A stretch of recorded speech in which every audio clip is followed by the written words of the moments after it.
গরমে চা কে খায়? বিষক্ষয়। মানে আইসক্রিম কোথায় তৈরি হয়েছিল জানো?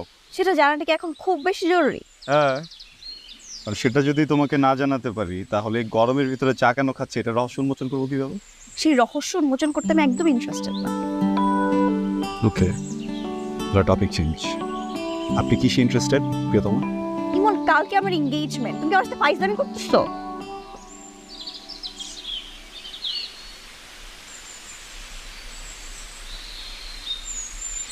কবে এঙ্গেজমেন্ট? কালকে। কালকে এঙ্গেজমেন্ট মানে তো হচ্ছে কি বাসা অনেক আয়োজন হবে। তুমি কিন্তু বেশি বেশি খেয়ে ফুলে যাও না, বুঝছো? মানে পরে তো আমার আনরোমান্টিক বলবা, বলে আমি করে দিতে পারি না। কম কম খাবার। তা তুমিই বলো যে এই সময় এসে আমি এখন তোমাকে কি বলবো?